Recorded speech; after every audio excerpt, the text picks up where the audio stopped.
Hi everyone, this is Mario from Brazil, and this is Astrology of Enlightenment. So, how can you use astrology to reach enlightenment? How can you use astrology for self knowledge? And this is the question and the practice that I'm gonna discuss with you guys today. So, what is enlightenment? So, most traditions are gonna teach you that enlightenment is reaching this and central perspective, coming to the center, coming to balance, reaching the atman, reaching self-realization. That means you gain a perspective that is beyond thought, beyond concepts, beyond feeling and objects and exterior objects, and that's a work that you must develop. That's the alchemical work, that's the hermetic work. And astrology has traditionally been used to reach, as previous era in culture had enlightenment as the magnum opus, or I mean the great work that you have to do with your own life. That's the meaning of life, reaching this core of your being, this inner existence and perspective where you can see yourself. So, how do we attain enlightenment? So, there are many methods. A lot of people simply have, a good map and has already born, been born with, a lot of transpersonal planets that are activated on the map, so they kind of can get this easier. But for most of us, we can use the astrological mandala, the chart, to attain enlightenment, and that has to do to seeing the seer. Get enough momentum, energetic, emotional, so you can rise your excuse me body energy to a point that you can see the seer. You can watch and realize um, this infinite space of pure consciousness that is your true and real self. All right.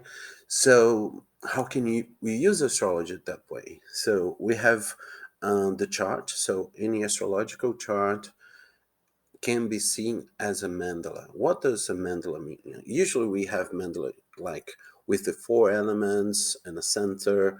We have on ancient cathedrals and church, we have the symbol of the Christ representing the self, the center of the mandala, and the four elements around. Um, Throughout many cultures, mandalas are symbols of integration, symbol of self-realization, and your astrological map is your personal mandala to realize, to bring balance.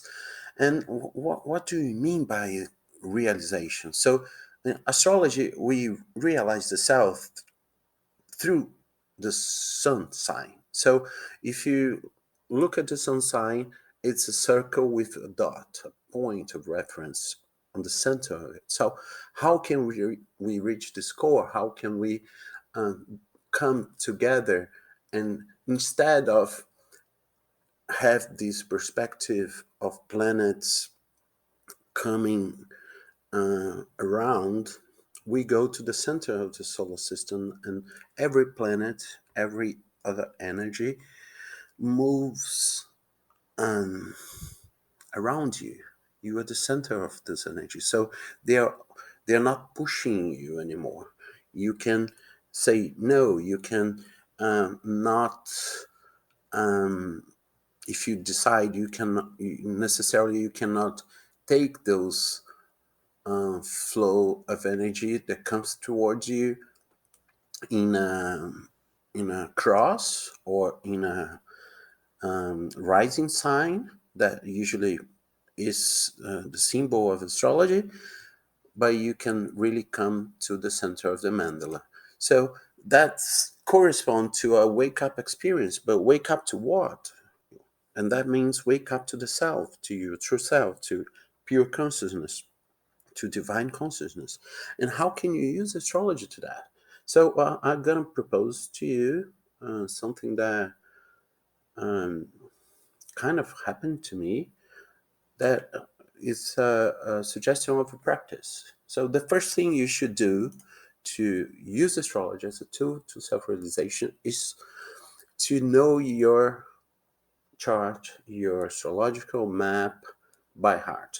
So you really have to bring all to your heart in many senses through meditation, to through knowing how every aspect of your map um, talk to each other, and you have to nourish this core reference so you can sense all those energy flowing through you, all those um, karmic impressions coming through you, and still hold this center as a reference. So finding balance between polarity is the basic throughout any culture purpose of this enlightenment process, an alchemical process, hermetic great work. So I find this Leonardo da Vinci painting, The Last Supper,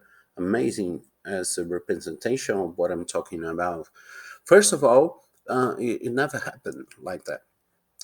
Most apostles didn't even know Jesus, but here we have these 12 apostles that represents traditionally the 12 signs of the zodiac. And we have the sun that represents Christ, the Messiah, the self, as a symbol at the center of this table.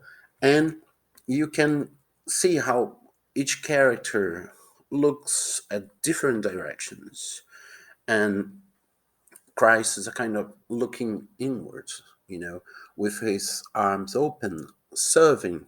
And what he's serving? He's serving, bread. He's serving wheat that is a sun ray symbol. So he's spreading his light, love, warmth, blessing, so that each of the 12 signs can be nurtured and in peace. So finding balance between all those astrological polarities, including planets and aspects, is how we can meditate on this and practice. It's not a one-time meditation. We should bring this as a practice to nourish our center, our self, and this practice can really help you, rise Kundalini energy and bring enough energy to your highest center so that you can realize, look inwards, reflect your true nature, especially when we have transpersonal transits going through the sun and the moon, because they are expression of this reflexive nature of consciousness on our dreams and inner symbols. So uh, check out this practice, especially if you're going through a personal transit of Uranus, Neptune, and Pluto on your sun, on your moon, on your rising sign. And I really hope you can do this great work on your own life and spread consciousness to everyone and everything around you. So, this is Multiversidade. This is a school of initiations here in Brazil. I teach a lot of therapeutic process. We work and be teaching for almost 20 years. So check out my website and please give it a like. And thank you for watching this video to the end. See you later.